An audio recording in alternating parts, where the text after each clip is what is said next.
Boa noite, nós vamos continuar o nosso estudo sobre avaliar a nossa vida, né?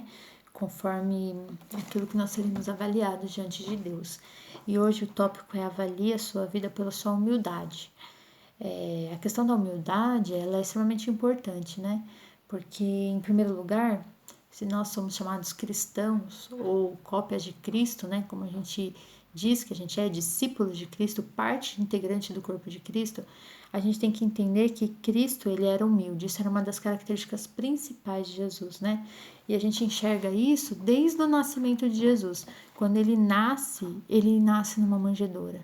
Quando ele decide, ele concorda com este plano de vir à Terra para nos salvar, ele já demonstra humildade porque ele está no céu, onde ele tem a glória, onde ele tem o louvor perfeito dos anjos, mas ele desce até a terra em humildade para nos salvar. Ele nasce numa manjedoura, ele vive uma vida de humildade até a crucificação, onde ele é humilhado por nós, onde ele recebe a condenação por nossa causa, né? Então, Cristo, ele é uma demonstração de humildade em toda a sua vida. Então, se nós queremos ser cristãos, ser como Cristo, ser aprovados por Ele, a humildade é algo que a gente precisa ter. Mas a questão é que avaliar isso é muito difícil, porque dificilmente você vai ver uma pessoa que ela fala assim, não, eu sou orgulhoso. Né? Se ela tem orgulho de algo, ela se justifica. Não, eu devo ter orgulho, sei lá, do meu diploma, porque eu estudei, eu me esforcei por ele. Eu já vi muitas pessoas deturparem a palavra, até naquela questão de, não, você tem que dar honra a quem tem honra. Eu mereço essa honra, né? Ela até se justifica na própria palavra de Deus. Eu mereço essa honra. Eu mereço porque quem tem honra deve recebê-la, né? E isso não é o que Jesus fez, né? Ele era digno de toda a honra, de todo louvor, mas ele lavou os pés dos discípulos, ele foi humilde em toda a sua vida. E, e essa questão toda é porque a vida cristã, ela é uma vida que ela é cheia de paradoxos, porque os conceitos que nós temos mundanos, comparados com a Bíblia, eles criam uma coisa assim que nos confunde até, né? A gente fala assim, não, mas isso é o oposto, né? Jesus chega e fala assim, se você quer viver, morra, né? Ou então, se você quiser ganhar a sua vida, você tem que perdê-la, mas aquele que quiser ganhar vai perder, mas aquele que perder a sua vida por amor de mim, esse ganha. Tem vários exemplos, né? Os últimos serão os primeiros. Quem quiser ser o primeiro, que seja servo de todos, né? Então, e na questão da humildade, é a mesma coisa. Em Tiago 4,10 fala, humilhai-vos na presença do Senhor, que Ele vos exaltará.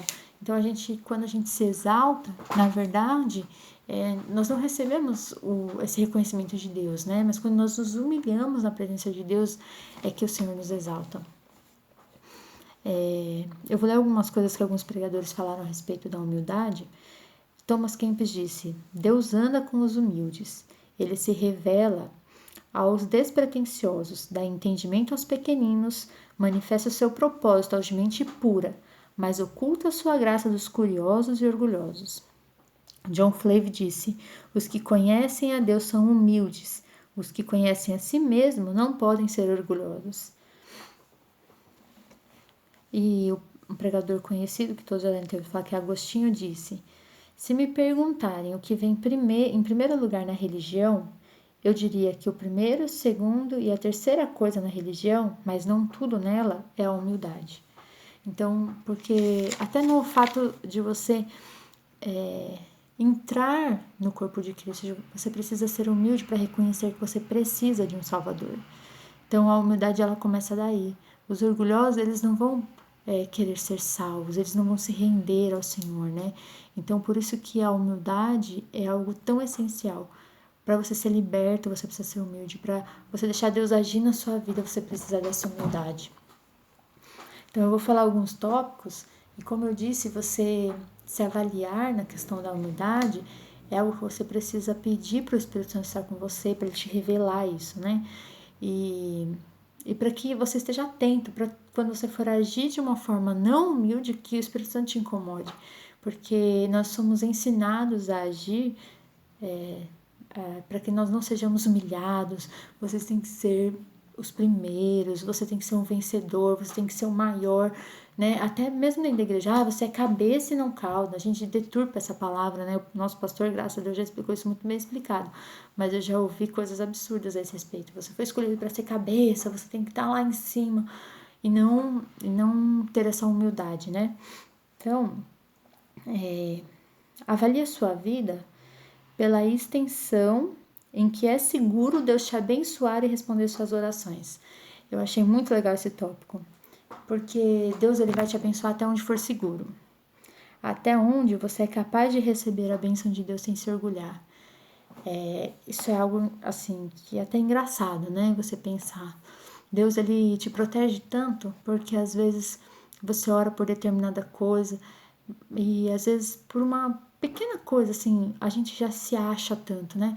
Uma pequena revelação e às vezes Deus ele anseia por achar servos onde ele pode confiar mais coisas, através de quem ele pode realizar coisas, orações que ele pode responder, sinais, e até onde Deus pode fazer isso com você, né? Às vezes a pessoa, ela é uma pessoa que tá lá na igreja, então ela tem uma revelação de alguma coisa, Deus mostra alguma coisa para ela, e aí aquilo sobe na cabeça e ela já começa a pensar que ela é muita coisa.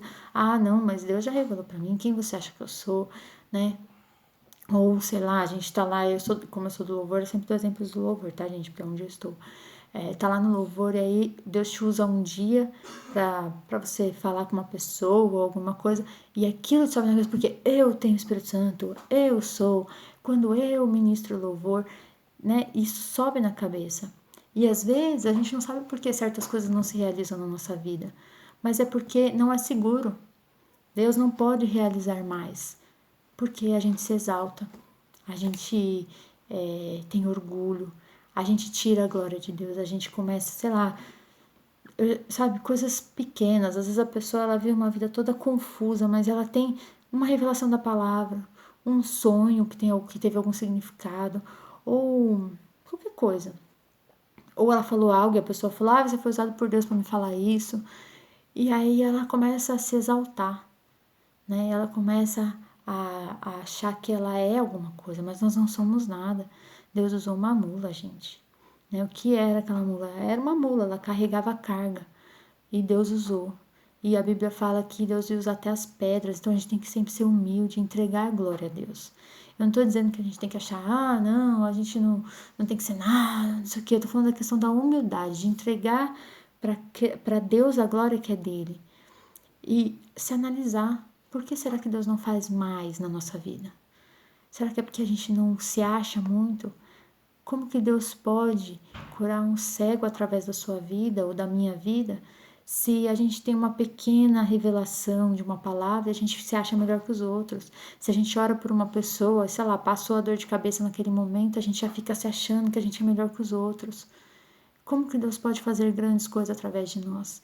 Nós impedimos o agir de Deus na nossa vida. A gente mesmo impede o agir de Deus na igreja. Por quê? Por causa do nosso ego. Então, avalie até onde é seguro Deus responder às suas orações e te abençoar. Avalie a sua vida pela sua verdadeira humildade, mansidão, benignidade e a sua semelhança a Cristo.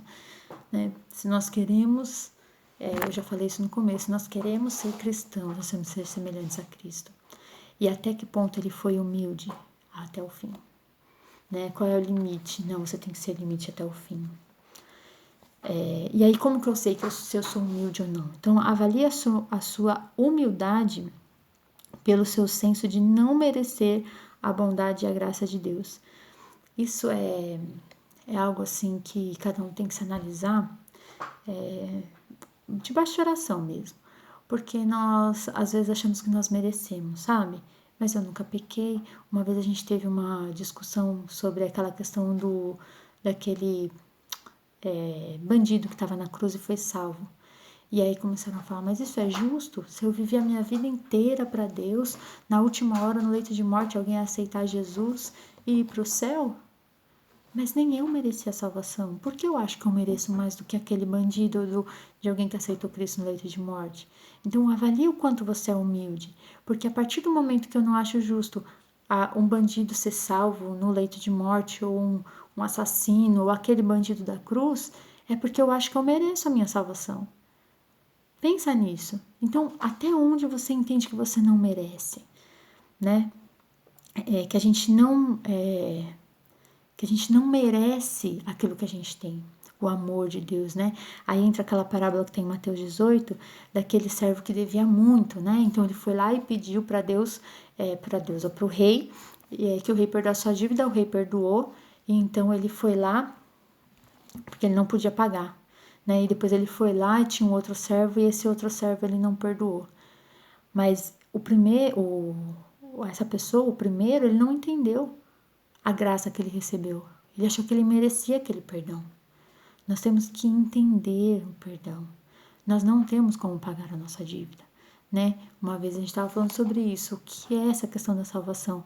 É porque eu tenho uma dívida tão grande de pecado que mesmo se eu vendesse tudo que eu tenho, ainda não pagaria. E o que Jesus fez foi pagar essa dívida para nós, né? E nós temos que entender isso. Não é por merecimento. Domingo passado, acho, o pastor falou sobre isso. Assista a palavra que o pastor falou sobre a questão da graça, né? Como ela funciona.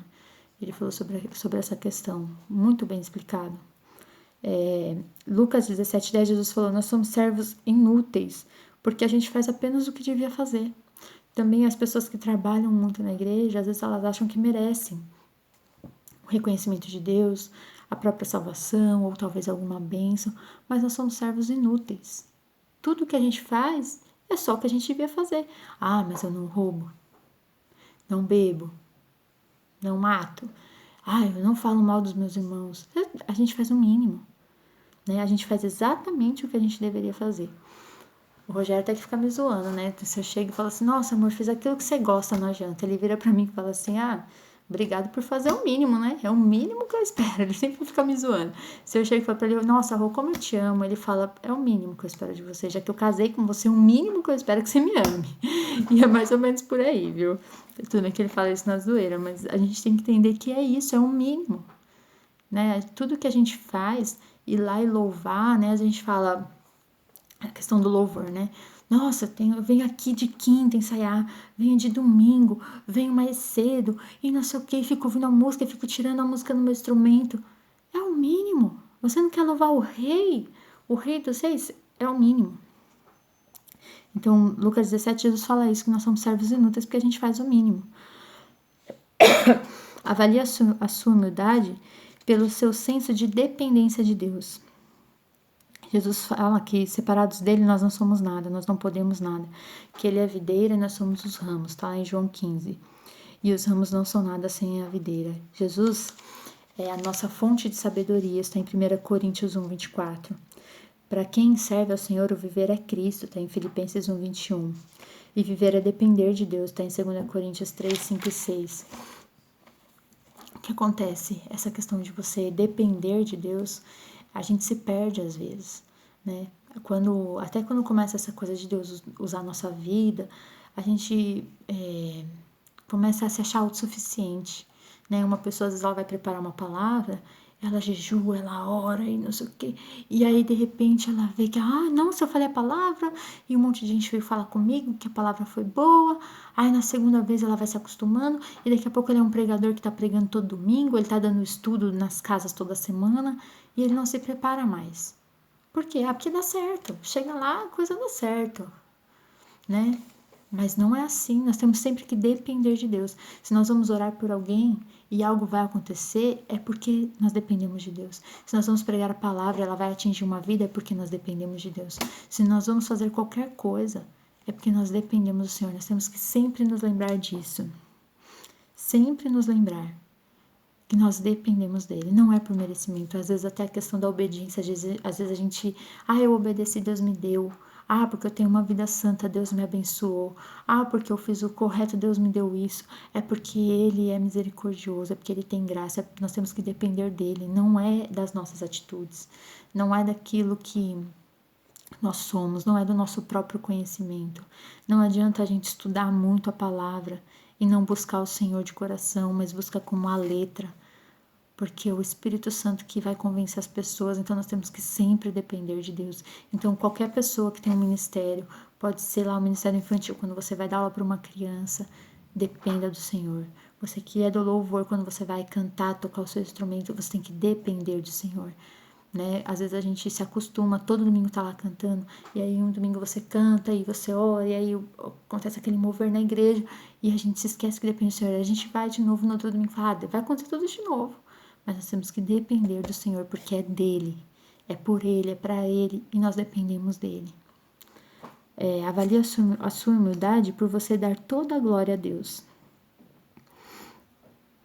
Não há limite para o que Deus pode fazer por um indivíduo através dele, desde que essa pessoa não toque a glória de Deus.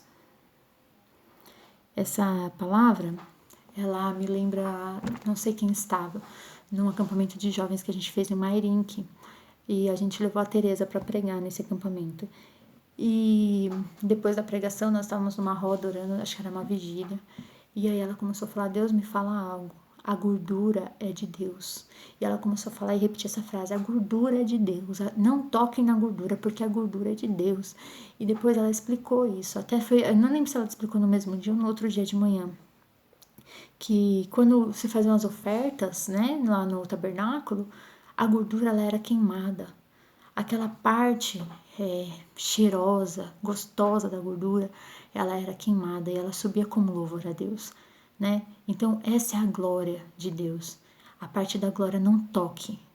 Lembra disso? A gordura é de Deus. Isso fica na minha cabeça. E toda vez que Satanás tenta colocar alguma ponta de orgulho em mim, essa frase vem na minha mente. A gordura é de Deus. A gordura é de Deus. Eu me lembro disso, assim. Aquilo lá na minha mente, assim, ficou muito marcado. Essa frase, esse dia, essa vigília. Foi um mover muito grande de Deus. Aquilo marcou. Então, quando você começar a se exaltar, quando você começar a sentir que através de você, a gordura é de Deus. Grava essa frase. Quando você estiver falando de Jesus para alguém, você vê que aquela pessoa aceitou. Quando você estiver louvando e começar a acontecer alguma coisa, quando você orar por alguém e essa vida for transformada, a gordura é de Deus, a glória é dele, o poder é dele, é para ele. A gordura é dele. Não toque na glória de Deus. A gente está fazendo um estudo sobre o livro de João agora. Era o mesmo grupo que a gente estava fazendo sobre Mateus, né? E é incrível. A gente tá no capítulo 4, né? Bem no comecinho de João. Se você tiver tempo, lê os 4 primeiros capítulos que você já consegue pegar isso que eu vou falar. João era alguém que não tocava na glória que era de Jesus. É incrível, sabe? E as pessoas ao redor dele não entendiam isso. E ele era humilde. Então, quando ele tá lá pregando, chegam os discípulos de João e falam, João, ele tá lá pregando e o pessoal tá indo lá. E João fala, mas a glória é dele. Ele é maior do que eu. Eu tenho conhecimento limitado, mas ele não, porque ele veio do céu. E aí chegam mais pra frente e falam, João, Jesus tá batizando. Quem batiza é você, pô. Jesus tá lá batizando, e nem era o próprio Jesus, era o discípulo de Jesus que estava batizando. Jesus tá lá batizando, e ele fala assim, mas é dele o batismo. E ninguém tem alguma coisa se não veio de Deus. Ele que batiza, a glória é dele. E ele insistia em falar que Jesus é Cristo. Ele insistia em repetir, eu sou menor do que ele. Até ele fala, eu acho que é João 3, que ele fala, o amigo do noivo, ele ajuda o noivo, ele prepara as coisas do casamento para que o noivo tenha alegria com a noiva. Eu sou o amigo do noivo, ele fala, mas Cristo é o noivo. Lê lá, né? Eu tô falando por cima, mas lê. E aí tem a famosa frase, né, que a gente canta, que eu diminua e ele cresça. João que falou isso. Às vezes a gente canta e nem sabe que foi João que falou isso. Mas ele falou que eu diminua, eu anseio por diminuir para que Jesus cresça. Então, lembre-se disso, a glória é dele, a gordura é dele, pertence a ele, ela tem que ser queimada para ele, como incenso para ele. Avalie a sua humildade pela sua reação interior que sente quando alguém te afronta, quando você é insultado, né? Mateus 5 fala sobre isso. E 1 Coríntios, eu vou ler 1 Coríntios 4, 12 e 13, que fala assim, quando somos injuriados, bendizemos, quando perseguimos, suportamos, quando caluniados, procuramos a conciliação. E aí, você é assim? Mas o servo do Senhor, ele é assim. Às vezes, quando alguém fala alguma coisa, quando a gente sabe que alguém falou mal da gente, isso é um absurdo. Não, você não pode ficar assim. Não, porque ela não olhou pra mim. Não, porque ela me cumprimentou. A gente quer tirar satisfação, às vezes, com a pessoa. Ou você me tratou mal, ou você não me cumprimentou, ou você isso, você aquilo. Avalie a sua humildade. Você não sabe, uma vez eu estava conversando com duas jovens, faz uns anos já. E uma delas chegou pra mim e falou, tô com um problema com a fulana. Eu falei, mas o que aconteceu? Ela não tá falando direito comigo, ela isso, ela aquilo. Tudo aquilo era coisa que ela tava na cabeça dela. Eu falei assim, você já parou pra pensar, você conversou com ela? Ela te ofendeu? Aconteceu alguma coisa? Não tinha acontecido nada. Mas aquilo na mente dela tava assim, ela fez mal, ela fez... E na verdade não tinha nada. Depois ela mesma falou a verdade. Foi ela conversou com a pessoa e não existia nenhum problema, era tudo na cabeça. E 90% das coisas é assim, viu? A gente cria um problema na nossa cabeça e vai alimentando. Por quê? Aí a nossa reação imediata. Me ofenderam, eu vou me proteger. Me ofenderam, fizeram algo contra mim, eu preciso me fechar, eu preciso me defender, eu preciso atacar primeiro. A gente tem esse instinto, essa questão de vou me defender. Mas o humilde não, né? Nós suportamos. Se a gente está sendo injuriado, a gente bendiz ao Senhor. Isso quando somos servos do Senhor e estamos na luz. Porque quando a gente é injuriado e a gente está na luz, geralmente é porque é Satanás vindo contra nós, nos injuriando com a nossa santidade. Então a gente não liga. Né? Então nós estamos assim, avalie a sua humildade por isso. Avalie a sua vida pela sua alegria em fazer tudo para Deus e para os outros. Então vamos lá. Aqui fala sobre Jesus, em João 13, ele lavou os pés dos discípulos. Né? Qual é a sua honestidade em preferir a honra dos outros? Romanos 12:10. E em considerar os outros superiores a você, está em Filipenses 2:3. Avalie isso. Né? Quanto você é sincero quando você quer que os outros sejam abençoados? Eu vou te falar assim, um exemplo simples. Numa fila, você tem a alegria do outro ir primeiro. Às vezes a gente sabe que tem aquela pessoa que ela tem pressa, que ela tá de carona. Você dá lugar, você sabe que ele tá de carona, ele não tem tempo de ficar na fila. Mas você é um dos últimos a ir embora, fica lá batendo papo. Mas você tem pressa na fila da cantina. Vou dar um exemplo banal. Na fila do almoço do acampamento. Nos últimos anos eu até comentei, né? A gente teve até surpresa, o pessoal super relax na fila do almoço, da janta. Eu falo, olha, Deus tá agindo, né? Mas você dá preferência para os outros, né? Você prioriza que o outro se sinta bem. Eu tenho um exemplo de uma moça, a gente tinha na igreja uma menina que ela era muito problemática, ela causava. E por ela ser, assim, chata, a palavra é essa, por ela causar tanto na igreja, ninguém queria ficar perto dela. Porque ela era aquela pessoa que tudo que você falava, ela modificava. Tudo que você falava virava fofoca. Ela mudava, você chegava e falava assim, nossa, cabelo bonito. Nossa, viu? Ela falou que hoje tá arrumado meu cabelo, mas é porque meu cabelo é feio. Então, tipo, sabe que uma pessoa muda tudo? E ela era uma pessoa, assim, difícil de lidar. E por isso, quando a gente chegou no acampamento, ninguém queria dormir no mesmo quarto que essa pessoa. Todo mundo falava, não, aqui não, Dani, não põe ela no nosso quarto. Aí eu fui no outro quarto, gente, vou pôr ela pra dormir aqui. Não põe ela pra dormir no meu quarto. E ela começou a notar que as pessoas não queriam que ela ficasse em nenhum quarto. E nesse acampamento tinham vários quartos, assim, um do lado do outro. E tinha depois um vão, assim, entre um quarto e outro, um corredor que não dava em lugar nenhum, dava numa parede. Era um corredor bem largo. E depois tinha mais quartos, né? Era tipo um buraco que tinha lá. E aí uma moça, que era amiga dela, que trouxe ela pra igreja, inclusive, percebeu esse movimento. E aí ela chegou e falou assim, nossa, eu tô tão cansada, eu vou dormir ali, você quer dormir comigo? E chamou essa moça. E ela falou, vem dormir comigo ali, eu vou dormir ali. Colocou o colchão nesse corredor, ela, e chamou a outra, a moça que ninguém queria perto. E essa outra moça, ela era amável, todo mundo queria ela perto. Né? Todo mundo, vem pro meu quarto. E ela falou assim, não, eu tô tão cansada, eu não vou nem procurar cama agora. Ela nem falou o que ela tava fazendo. Ela falou, vou dormir aqui no corredor. E chamou essa aí, falou, vamos dormir comigo pra gente já deitar logo, deixa o povo aí se arrumando, vamos lá deitar. Então, ela preferiu o bem-estar dessa outra pessoa. Depois eu chamei ela de canto e falei assim, nossa, você foi dormir no corredor só pra fulano, eu não senti que as pessoas não queriam ela, né? E ela falou assim, foi. Eu falei assim, eu percebi como você foi humilde. Ela teve prazer em não dormir na cama, ela teve prazer em não demonstrar a atitude que ela estava fazendo, que era uma atitude de honra, né? Uma atitude bonita, uma atitude correta de um verdadeiro cristão, sem ninguém ver. Aí depois eu até agradeci, porque, gente, arrumar os quartos no acampamento é dor de cabeça.